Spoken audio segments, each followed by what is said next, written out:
Hey everybody, today's review is something that I think the Disney fans out there are going to be extra excited about. It's the e.l.f. Ariel Treasure Within Beauty Book. You've got your makeup products and then also kind of an instructional thing that opens up here. This is all like a firm cardboard here, a little mirror as well. So for the price, around $10, I think it's very thoughtfully put together. The way the makeup is in here, it is behind a little plastic flap. I was able to sort of retape it. The times I've used it, I've liked to just kind of put that flap right behind that part, and then I've got it all open for me. And I can more easily lose my brushes. Getting an e.l.f. Professional eyeshadow brush. This is one of those $1 brushes in e.l.f.'s line that I think is just really great quality. It's just a nice flat eyeshadow brush, good for packing shadow on the lid. They also give you a really cheapo little like teeny tiny blush brush here. Something I'm going to get a lot of use out of, not the greatest for blending anything out. And then there are 9 shadows, 2 bronzers,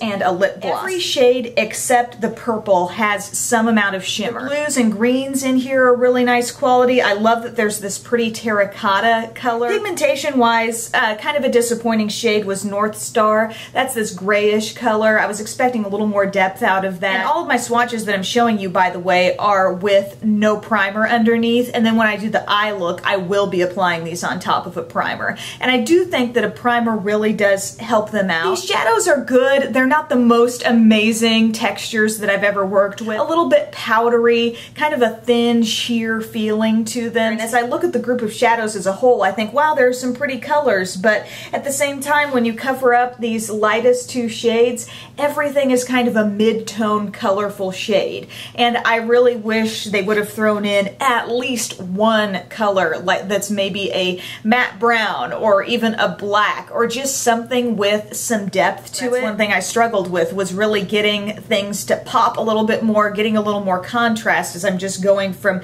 mid-tone color to mid-tone color. So let's just show you the eye look, shall we? I used Sand Dollar and I patted that around my innermost corner. I used For Sure, and that's that pretty bronzy shade. I used that all over the lid. Then I tried to use a little bit of North Star because it seemed slightly darker. I thought maybe it would create a little bit of contrast in my crease. This shade, you know, not doing a ton for me in that way, just giving me a little light definition in that area. And then I used Siren Song. I love this terracotta kind of orangey shade to really warm things up. And then I finished things off with a highlight under my brow. I used the Buttery Coral Reef shade. I did my upper lash line with a liquid, and I used a black pencil in my waterline. I also kind of got a little bit of that on my natural lash line as well to make things kind of blend a little bit more easily. And then I used a smudge brush with Brilliant Sea, this really true blue, and I smudged that on most of my lower lash line, and then just on the innermost part I went to Tropical Wave,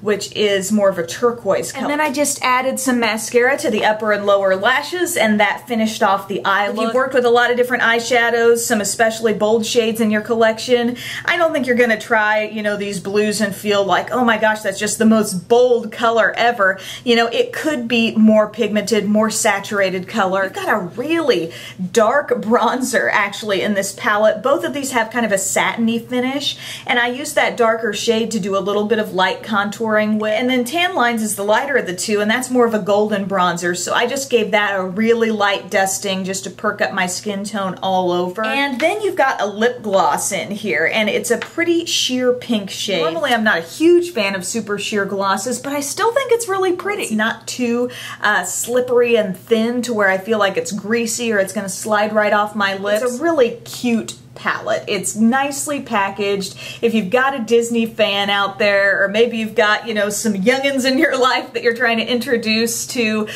some of those older Disney movies that many of us grew up with, I think it's a really fun thing. Quality-wise, you know, just looking at the actual makeup itself in here could be better, but the bronzers are pretty good. The gloss is pretty good as well, and maybe even for a younger makeup user, you know, these lighter shades with nothing too dark or too rich in there might be a little bit of an easier product to get started with. If you have no interest in The Little Mermaid and the novelty of this kit doesn't really appeal to you that much, I wouldn't say, hey, you must run out and get this because the quality of the makeup is that amazing in here. It's nothing that crazy unique, but still a cute kit in itself. I hope that makes sense to everybody. Thank you so much for watching this review, and I'll see you next time. Bye.